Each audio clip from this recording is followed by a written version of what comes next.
Nesta noite, o tema que será apresentado tem o título Jesus é Jeová. Texto para a base de nossa oração está no Evangelho de Mateus, no capítulo 1, verso 21. E dará à luz um filho, e chamarás o seu nome Jesus, porque ele salvará o seu povo dos seus pecados. Então, a seguir, analisaremos em detalhe o significado deste nome humano dado ao nosso Salvador, ao nosso Deus, e veremos o alcance, então, dos significados dos nomes bíblicos, os títulos da divindade e, assim, o que nos revela sobre o plano da redenção. O título, então, já foi anunciado: Jesus é Jeová. O nome divino Jeová é formado de 4 consoantes, que ao serem transliteradas do hebraico, podem ficar de 2 formas. Aí está exposto no texto. Sendo acrescentadas vogais em JHVH, temos Jeová ou Javé. Acrescentadas em YHWH, temos Yahweh, Yehoah. Então, várias pronúncias existem possíveis para este nome divino. Nós encontramos, então, essa situação, primeiramente, que originalmente a língua hebraica não continha as vogais, isso através dos judeus massoretas, que é o desenvolvimento das vogais, através de alguns sinais específicos nas letras, há todo um alfabeto distinto do nosso, e nós encontramos, então, que, de fato, na língua original, ao contrário do que estamos acostumados, várias palavras com J, como Judá, Jerusalém, a língua original não teria essa letra J. Então, estaria mais distante aí do original essa transliteração. Mas existem várias versões, possibilidades. Se perdeu a pronúncia ao decorrer do tempo, uma vez que os próprios judeus, com o zelo exacerbado, procuravam evitar pronunciar em voz alta quando eles liam o tetragrama, as 4 consoantes, e dessa maneira ocorria que, em vez deles pronunciar, eles falavam Adonai, significando então Senhor. E assim também as nossas Bíblias, grande parte delas, em vez de fazer uma tradução ou transliteração deste termo, colocam Senhor em letras maiúsculas, quando é uma referência a este nome. Para todos os efeitos, para não complicar mais a questão, usaremos o termo mais conhecido, mais popular, que é Jeová, para então termos por base neste estudo, ainda que não necessariamente seria essa a pronúncia correta. Mas por que estamos falando então disso? Nós devemos lembrar que para nós hoje os nomes servem apenas para identificação, mas nos tempos bíblicos os hebreus tinham grande cuidado ao escolher o nome de seus filhos, pois o nome escolhido representava a fé e a esperança dos pais.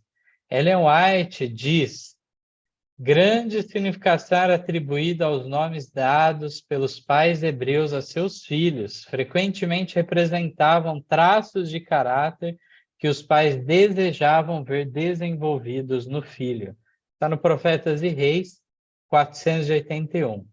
Aqui o contexto dessa declaração é justamente a forma com que o reino da Babilônia agiu para com Daniel e seus 3 amigos, assim como muitos outros jovens cativos de Israel, de Judá, que foram para a Babilônia, eles procurando eliminar aquela identidade hebreia, procuraram então trocar os nomes deles, de maneira que afastasse eles da esperança de seus pais, da esperança da sua nação.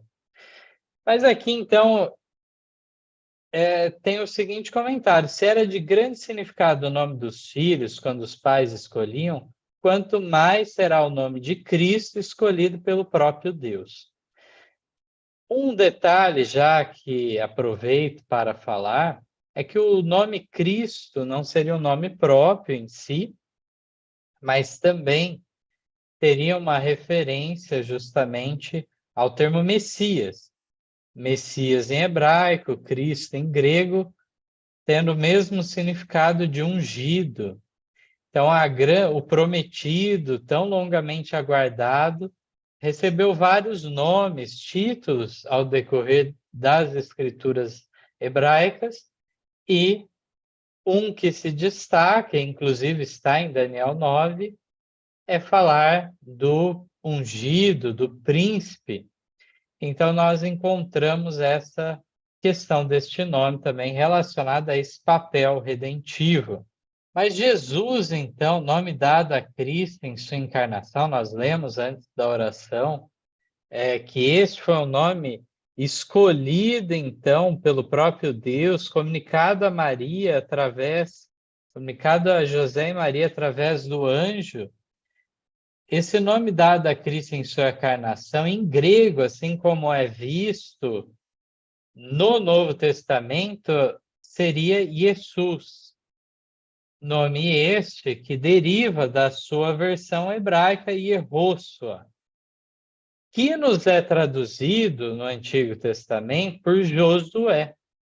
Então, na realidade, o nome Jesus não tem diferença nenhuma do nome Josué. Era o nome, então, que outras pessoas tinham. Não é apenas um nome que Deus escolheu para, então, o Messias e que não havia para... Mas por que, então, uma escolha de um nome comum utilizado por tantos outros? Então, nós vemos que, através de uma tradução do hebraico, no Antigo Testamento esse nome é chamado de Josué, mas como no Novo Testamento já temos uma versão em grego deste nome, ficou então traduzido por Jesus. O nome Errosso é a junção de dois termos hebraicos. Então, aqui, mais uma vez, vem o tetragrama, as 4 consoantes, e a palavra Yasta, que tem por significado, então, as duas palavras, Jeová salva. Por isso é tão significativo o que o anjo fala em seguida a Maria. Quando, então, nós lemos aqui, e dará à luz a um filho e chamarás do seu nome Jesus, porque ele salvará o seu povo dos seus pecados. Mas o nome apontava para quem como Salvador? Jeová salva. Então, os pais, muitas vezes, apontavam para essa fé, que eles tinham essa grande esperança, e colocavam este nome em seus filhos, falando da salvação que Jeová traz para o seu povo, ou individualmente, mas neste caso o anjo deixa claro que quem salvaria era ele, aquele próprio ente santo que está no ventre de Maria. Ele salvará o seu povo dos seus pecados, trazendo assim uma identificação direta de Jesus como Jeová. Gostaria de destacar que em Atos 4, 10 a 12, também nos fala do nome de Jesus Cristo Nazareno.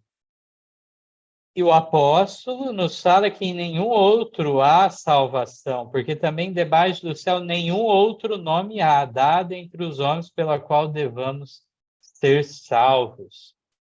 Então é colocado de maneira maravilhosa este ponto. Mas a seguir, agora eu gostaria de trazer um texto do Antigo Testamento que nos traz essa identificação de Cristo como esse Jeová. Isaías 43, os versos 10 e 11. Também um texto semelhante se encontra em Isaías 47, 4. Nos diz assim, então, Isaías 43, vós sois as minhas testemunhas, diz o Senhor. Ou seja, Jeová, estamos aqui com a palavra Senhor em maiúsculo. Diz o Senhor, Jeová, e meu servo, a quem escolhi, para que o saibais e me creiais, entendais que eu sou o mesmo, e que antes de mim Deus nenhum se formou, e depois de mim nenhum haverá. Eu sou o Senhor, Jeová, e fora de mim não há Salvador. Então, de maneira clara, vemos que o cumprimento da salvação de Jeová se encontra no Messias, no Cristo, chamado de Jesus, que significa Jeová salva. E aqui nós encontramos que esse Salvador, e não há salvação fora dele, fora de seu nome, esse Salvador é o próprio Jeová. Eu sou Jeová e fora de mim não há Salvador, aqui declara.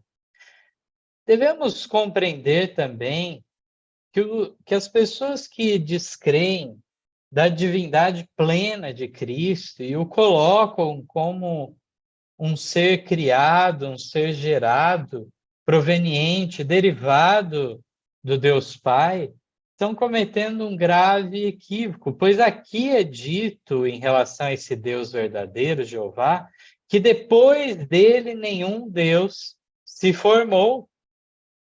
E nenhum Deus se formou antes dele também. Então, aqui, se o texto está se referindo a Deus Pai, se esse texto de Isaías 43 se referisse a Deus Pai e Jesus tivesse surgido depois dele, portanto, isso traria o absurdo de que compreenderia que Jesus, então, seria um falso Deus por ter surgido depois. Se este texto se refere a Jesus, como temos visto, pois ele é o Salvador, ele é o próprio Jeová, aqui o texto, então, nos diz que antes de mim Deus nenhum se formou. Portanto, isso excluiria o próprio Deus Pai, que supostamente teria surgido antes.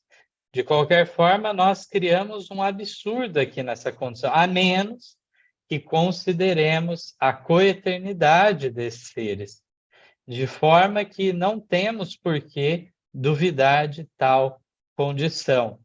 Temos mais textos para comparar e identificar Jesus a Jeová. Temos até este quadro que resume alguns textos bíblicos, mas vamos a eles rapidamente analisar. Isaías 40, os versos 3, o verso 3, tem a famosa profecia, voz do que clama no deserto, preparai o caminho de Jeová, endireitai no ermo vereda nosso Deus. Quando chegamos em Lucas 3, os versos 2 a 6, nós vemos que João Batista, filho de Zacarias e Isabel, cumpre este propósito de preparar o caminho de Jeová. Preparando o caminho de quem? De Jesus, não outro. Também o verso 6 aqui nos fala, citando o texto de Isaías, e toda a carne verá a salvação de Deus. Portanto, aqui uma identificação direta de Jeová com Jesus. Encontramos aqui também, no Salmo 19, verso 14, dizendo: sejam agradáveis as palavras da minha boca e a meditação do meu coração perante a tua face, Jeová, rocha minha e redentor meu. Identificando Jeová como Salvador e rocha. Em Isaías 8, 13 a 14, fala que a Jeová dos exércitos, a ele santificai, seja ele o vosso temor e seja ele o vossa sombra. Então ele vos será por santuário, mas servirá de pedra de tropeço e rocha de escândalo, as duas casas de Israel, por armadilha e laço aos moradores de Jerusalém. Quando vamos ao Novo Testamento, quem cumpre essa profecia de ser pedra de tropeço, rocha de escândalo? Sim, o próprio Jesus, como nós vemos aqui na leitura de 1 Pedro 2, os versos 3 e 4, e também os versos 7 e 8. Aquela principal pedra de esquina, pedra angular, serviu então de pedra de tropeço para então os edificadores, construtores. A própria nação israelita não reconheceu ele como o Salvador. e então reputaram ele como uma pedra reprovada. Encontramos aqui também no Salmo 103, os versos 2 e 3, a seguinte declaração: Bendize, ó minha alma, a Jeová, e não te esqueças de nenhum de seus benefícios. Ele é o que perdoa todas as tuas iniquidades e sara todas as tuas enfermidades. Portanto, é Jeová aquele que tem a possibilidade de perdoar os nossos pecados. Mas no Novo Testamento, quando vemos em Mateus 9:6, esta prerrogativa está para quem? Aqui o texto diz: ora, para que saibais que o Filho do Homem tem na terra autoridade para perdoar pecados. Disse então ao paralítico: levanta, toma a tua cama e vai para a tua casa. Nós encontramos uma prerrogativa que não cabe a nenhum ser humano, não cabe a nenhum anjo, a prerrogativa de perdoar pecados. E o Filho do Homem, uma outra designação aí, um título profético contido lá em Daniel 7 para se referir a Jesus Cristo, este sim tem o direito, ele que é Jeová. Vamos agora no Salmo 34, o verso 8, provai e vede que o Senhor, ou Jeová, é bom. Bem-aventurado o homem que nele confia. Jeová é meu pastor, nada me faltará. O Salmo 23:1 afirma. Em João 10:14, nós vemos que Jesus diz o quê? Eu sou o bom pastor e conheço as minhas ovelhas e das minhas sou conhecido. Então, o pastor Jeová é o próprio Cristo, aquele que é bom, aquele que diz provai e vede. Bem-aventurado aquele que confia. Aqui eu gostaria de acrescentar ainda 3 citações breves do Espírito de Profecia que nos falam sobre Jeová. Patriarcas e Profetas, na página 305, nos define o seguinte, que Jeová, o ser eterno, existente por si mesmo, incriado, sendo originador e mantenedor de todas as coisas, é o único que tem direito à reverência e cultos supremos. Sabemos muito bem que no Novo Testamento Jesus aceita a adoração por parte de várias pessoas. Se ele não fosse Jeová, estaria tomando para si algo que não lhe era próprio. Mas sim, estamos vendo pelas evidências que sim, Jesus é Jeová. E, portanto, ele é o quê? O único que tem direito à reverência e cultos supremos. É o ser eterno, existente por si mesmo, incriado, originador e mantenedor de todas as coisas. Na meditação Fé pela qual eu vivo, página 39, temos uma frase da Review Herald de 29 de dezembro de 1896. Jeová é o fundamento de toda a sabedoria, de toda a verdade, de todo o conhecimento. E na Sign of the Times, de 3 de maio de 1899, a mensageira do Senhor declara: Jeová é o nome dado a Cristo. Portanto, não precisamos ficar em dúvida. Nós, de fé adventista, ainda temos esse privilégio adicional de podermos contar com o espírito de profecia para nos deixar ainda de maneira mais evidente, categórica, tais declarações. É interessante notarmos aqui também que a mensageira do Senhor utiliza um outro termo, uma mescla de 2 títulos. No maior discurso de Cristo, na página 108, fala do nosso Salvador, Rei dos Reis, Senhor dos Senhores, Jeová Emanuel.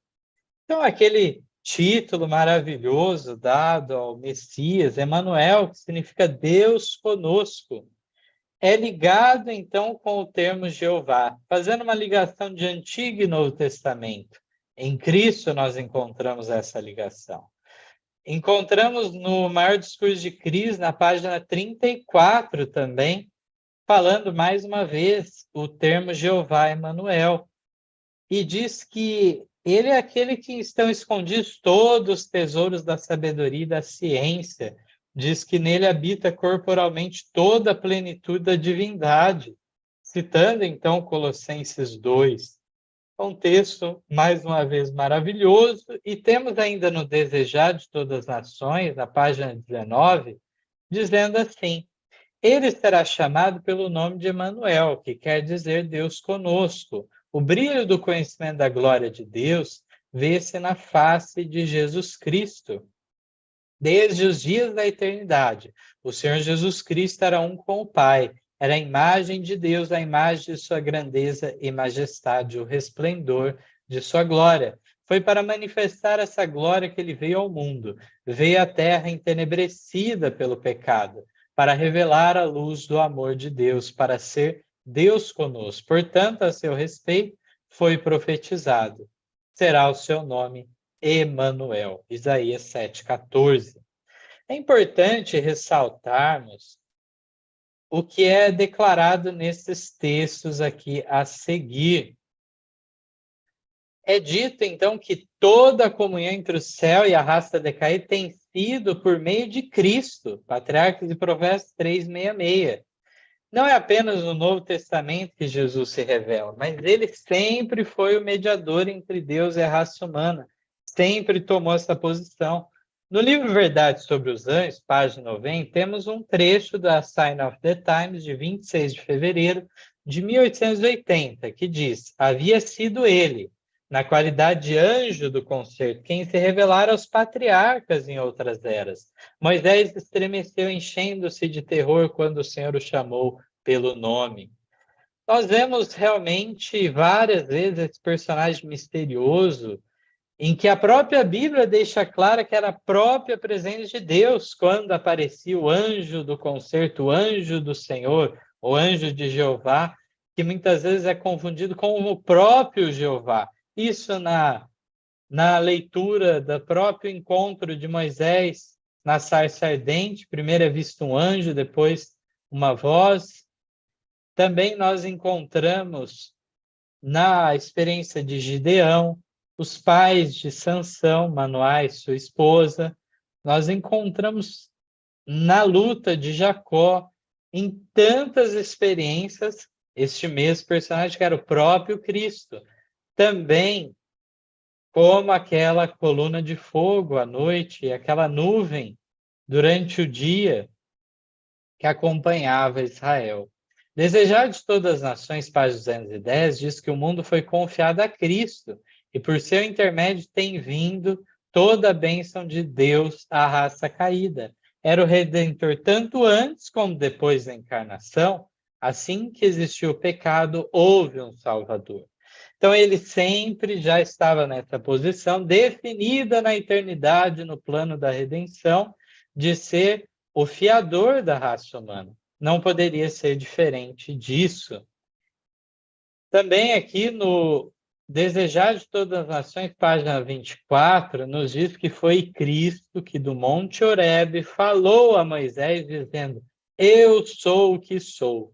Assim dirás aos filhos de Israel: eu sou, me enviou a vós. Êxodo 3,14. Este termo, eu sou, é um dos mais fortes, categóricos da palavra de Deus também, para passar a ideia da eternidade da divindade. E este título foi utilizado por Cristo, não só neste momento em que ele se revela a Moisés e o comissiona para livrar Israel da escravidão, assim como também ao próprio Cristo que dá as tábuas da lei mais adiante, mas nós encontramos no próprio Novo Testamento Jesus utilizando então este termo para si mesmo. João 8, versos 23 e 24, temos o seguinte relato: e dizia-lhes: vós sois de baixo, eu sou de cima, vós sois deste mundo, eu não sou deste mundo. Por isso vos diz que morrereis em vossos pecados, porque se não crerdes que eu sou, morrereis em vossos pecados. O verso 58 também declara: disse-lhe Jesus: em verdade vos digo que antes que Abraão existisse, eu sou. Então, por 2 vezes, ao menos, Jesus, então, usa o termo que ele se revelou para Moisés, eu sou. E aqueles que não crescem em Jesus como eu sou, o divino Salvador, morreriam nos próprios pecados. Desejar de Todas as Nações comenta este texto na página 469, diz: com solene dignidade respondeu Jesus, em verdade vos digo que antes que Abraão existisse, eu sou, fez silêncio na vasta assembleia. O nome de Deus, dado a Moisés para exprimir a ideia da presença eterna, fora reclamado como seu pelo Rabi da Galileia.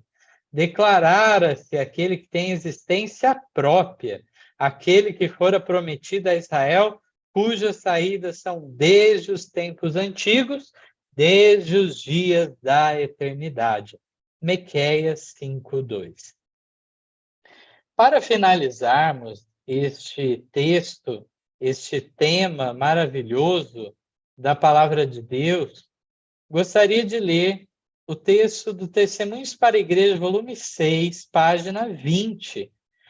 Texto que nos relaciona, que juntamente com a mensagem do terceiro anjo, que sabemos que envolve a justificação pela fé, a mensagem de salvação, o evangelho eterno, faz parte das mensagens angélicas. Dentro dessas mensagens, é necessário recuperarmos o entendimento da plena divindade de Cristo. Quem é a pessoa de Cristo? Todo e qualquer que venha trazer qualquer decréscimo de honra na pessoa de Cristo, qualquer falso ensinamento, seja por influências, quaisquer que forem, estão se colocando contra a mensagem do terceiro anjo. Aqui o texto é muito claro, diz assim: as verdades da mensagem do terceiro anjo têm sido apresentadas por alguns como uma teoria árida. Entretanto, nessa mensagem deve ser exposto o Cristo vivo por excelência. Deve ele ser revelado como o primeiro e o último, como o eu sou, a raiz e rebento de Davi, como a radiante estrela da manhã. Portanto, é parte de nossa missão final, com as últimas mensagens de advertência a este mundo, apresentarmos às pessoas uma visão correta de quem é a pessoa de Jesus Cristo. Possamos, então, ter o desejo de aceitar a Cristo em nossa vida como divino Salvador e apresentar a pessoa divina de Cristo para os demais. Aquele que tem vida em si mesmo, aquele que poderia dar a sua vida e retomá-la de volta. Aquele, então, que realmente poderia dizer: eu sou a ressurreição e a vida. Amém.